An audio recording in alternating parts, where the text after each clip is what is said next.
Shalom, selamat pagi anak-anak ibu yang ibu kasih di dalam Tuhan. Apa kabar? Ibu berharap anak-anak kami dalam sukacita oleh karena kasih Tuhan yang terus-menerus Tuhan anugerahkan dalam kehidupan kita. Nah, hari ini kita akan beribadah. Kita akan mengawali seluruh aktivitas kita dengan kita datang kepada Tuhan. Ibu harap anak-anak kami menjaga sikap untuk datang kepada Tuhan. Oleh karena Tuhan yang kita sembah adalah sumber segala sesuatu dalam kehidupan kita. Dan Dia sangat senang ketika kita anak-anaknya datang kepadanya dengan hati yang sungguh hormat kepada Dia. Ibu ajak kita menyanyikan satu lagu, oh senangnya, betapa kita senang boleh menjadi anak Tuhan.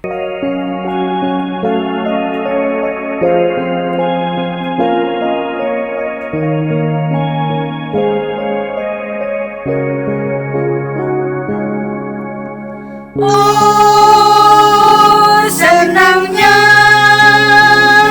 aku menjadi anak Allah.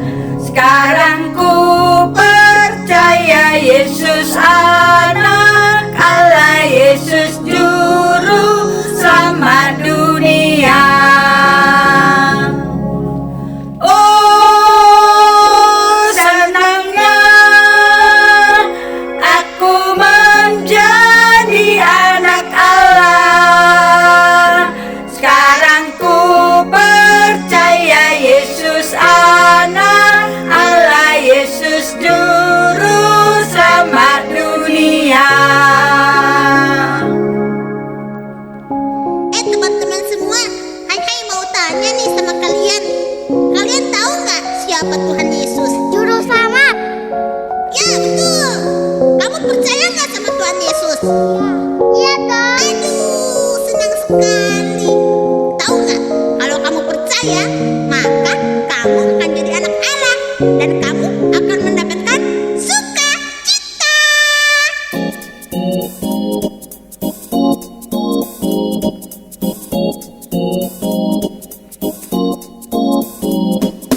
Oh senangnya aku menjadi anak Allah. Sekarang ku percaya Yesus anak Allah, Yesus juru selamat dunia. Oh senangnya aku menjadi anak Allah. Sekarang ku percaya Yesus anak Allah, Yesus juru selamat dunia. Kalau engkau percaya Yesus anak Allah, tentu kau dapat sukacita, damai. Sekarang ku percaya Yesus anak Allah, Yesus juru selamat dunia. Oh senangnya aku menjadi anak Allah. Sekarang ku percaya Yesus anak Allah, Yesus juru selamat dunia. Mari kita berdoa. Tuhan, sungguh kami bersyukur kepadamu oleh karena anugerah-Mu lah ya Tuhan yang memungkinkan kami boleh mengenal Engkau dan percaya kepadamu, menjadikan kami menjadi anak-Mu. Tuhan, di pagi hari ini sebagai anak-anak-Mu kami datang kepada Tuhan, memuji Tuhan, belajar dari firman Tuhan. Kami rindu lewat firman-Mu ini Tuhan, kami semakin mengenal Tuhan, Allah kehidupan kami, mengenal jalan-jalan Tuhan, dan kami juga boleh menikmati dan berjalan di jalan yang Tuhan kehendaki. Pimpin dan berkati kami semua ya Tuhan. Dalam nama Tuhan Yesus kami berdoa dan mengucap syukur. Amin. Ibu akan mengajak kita untuk membaca bagian firman Tuhan. Hari ini kita akan membaca Yesaya 11 ayat 11 sampai 16. Anak-anak ibu ajak juga untuk ikut membacanya di rumah. Boleh melihat dari Alkitab ataupun dari layar perangkat yang anak-anak kami sedang gunakan saat ini untuk beribadah. Sisa-sisa Israel akan kembali. Pada waktu itu Tuhan akan mengangkat pula tangannya untuk menebus sisa-sisa umatnya yang tertinggal di Asyur dan di Mesir, di Patros, di Ethiopia, dan di Elam, di Sinear, di Hamat, dan di pulau-pulau di laut. Ia akan menaikkan suatu panji-panji bagi bangsa-bangsa untuk mengumpulkan orang-orang Israel yang terbuang dan akan menghimpunkan orang-orang Yehuda yang terserak dari keempat penjuru bumi. Kecemburuan Efraim akan berlalu dan yang menyesakkan Yehuda akan lenyap. Efraim tidak akan cemburu lagi kepada Yehuda dan Yehuda tidak akan menyesakkan Efraim lagi. Tetapi mereka akan terbang ke barat, ke atas lereng gunung Filistin. Bersama-sama mereka akan menjara Bani Timur. Mereka akan merampas Edom dan Moab. Dan orang Amon akan patuh kepada mereka. Tuhan akan mengeringkan teluk Mesir dengan nafasnya yang menghanguskan, serta mengacungkan tangannya terhadap sungai Efrat dan memukulnya pecah menjadi 7 batang air, sehingga orang dapat melaluinya dengan berkasut.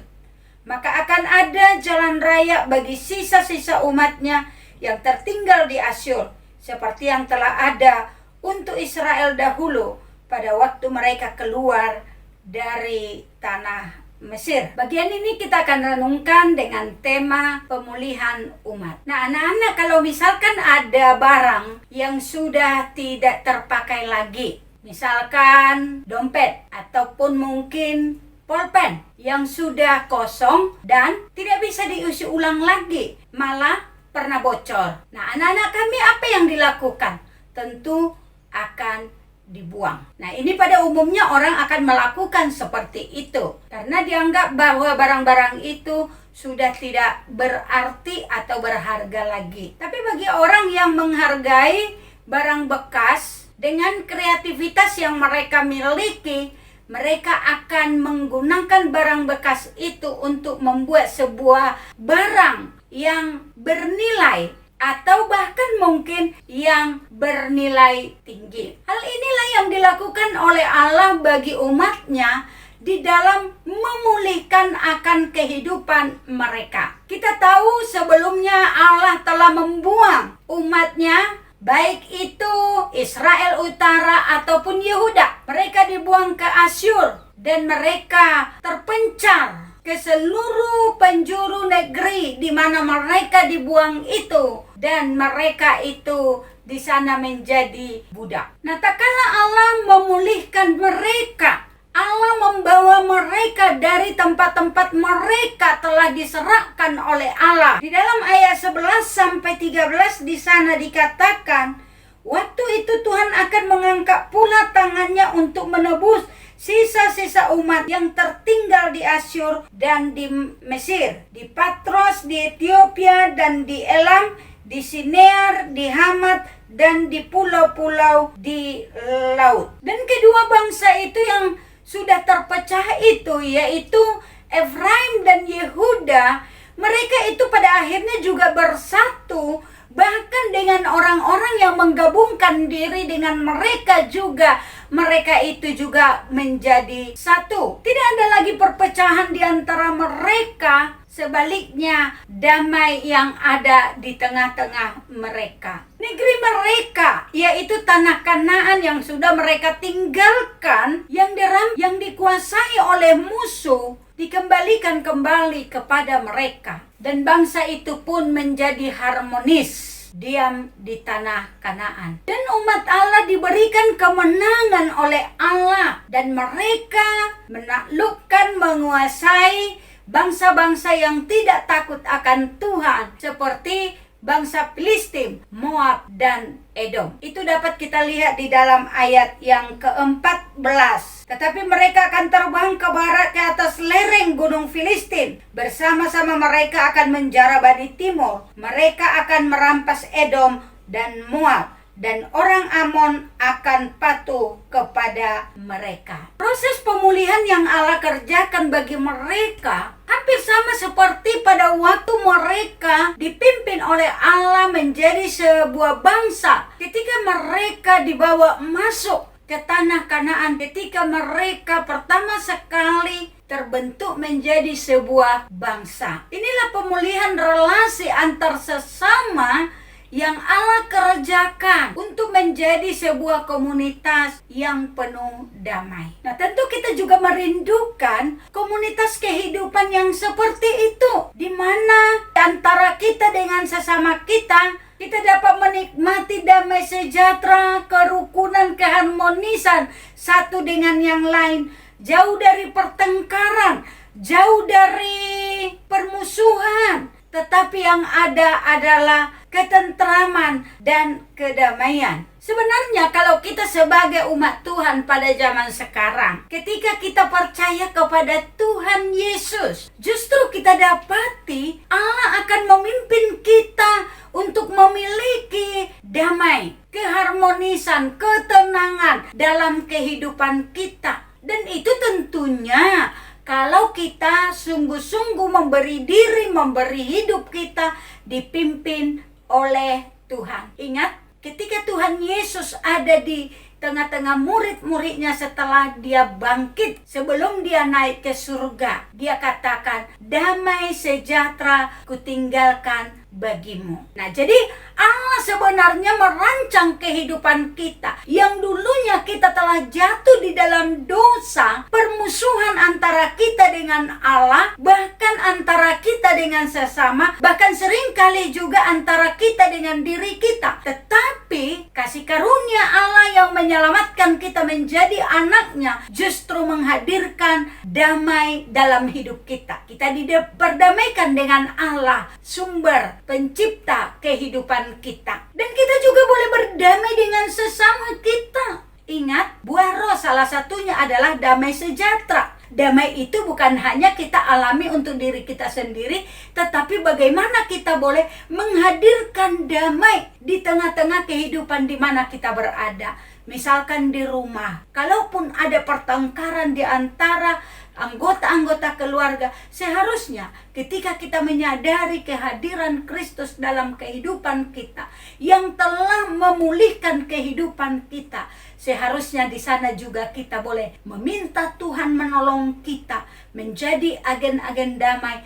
Bahkan Tuhan sendiri menghadirkan damai di tengah-tengah kehidupan keluarga kita. Mari anak-anak kami, biarlah kita terus menghayati akan pemulihan kehidupan kita yang Tuhan sudah kerjakan di dalam dan melalui Yesus Kristus. Kita semakin memberi lagi diri kita dipimpin dan dituntun oleh Tuhan, sehingga sungguh kita akan menikmati kehidupan yang indah di dalam Tuhan, yaitu hidup di dalam damai sejahteranya. Amin. Mari kita berdoa. Bapa di surga, kami datang kepadamu ya Tuhan. Kami bersyukur kalau firman-Mu boleh Engkau berikan kepada kami, karya-Mu atas umat Israel. Setelah Engkau menghukum mereka ya Tuhan, Engkau juga yang pada akhirnya memulihkan kehidupan mereka. Engkau membawa mereka kembali ke negeri perjanjian yang Engkau janjikan pada nenek moyang mereka, dan mereka hidup dengan damai dan tentram. Tuhan, lebih daripada kedamaian dari dunia ini, Engkau juga telah menganugerahkan kami pemulihan kehidupan. Tak kala Yesus Kristus sudah mati menebus dosa-dosa kami, menyelamatkan kami. Kau memulihkan hubungan kami dengan Engkau Tuhan ketika Engkau sudah mengampuni dosa-dosa kami. Tuhan, tolong kami anak-anak-Mu saat ini menghayati akan pemulihan hidup yang Tuhan kerjakan. Biar Engkau juga menolong kami Tuhan, untuk membiarkan Tuhan sendiri memimpin kehidupan kami di tengah-tengah keluarga di mana kami berada, di tengah-tengah pergaulan di mana kami berada. Biar hidup kami Tuhan, selain kami mengalami damai dengan Engkau, kami juga damai dengan orang-orang di sekitar kami. Sebagai wujud dari pemulihan kehidupan yang Tuhan kerjakan dalam hidup kami. Terima kasih ya Tuhan, tolong kami karena kami masih menyadari betapa kami seringkali gagal dalam kehidupan. Tapi ketika Engkau yang berkarya dalam hidup kami, Engkaulah yang dapat melakukan itu ya Tuhan. Dan kami akan hidup di dalam karya yang indah yang memulihkan hidup kami seturut dengan kehendak-Mu. Terima kasih Tuhan, berkati anak-anak kami dalam belajar hari ini, berkati juga keluarga kami, keluarga anak-anak kami, papa mama mereka yang bekerja, usaha pekerjaan mereka juga. Tuhan, Engkau yang memberkati. Cukupkan segala kebutuhan mereka ya Tuhan. Dan kalau ada yang sakit, biar Engkau juga yang jamah dan sembuhkan. Terpuji Engkau ya Bapa, dalam nama Tuhan Yesus kami berdoa dan mengucap syukur. Amin. Shalom, selamat pagi. Tuhan Yesus memberkati. Selamat belajar.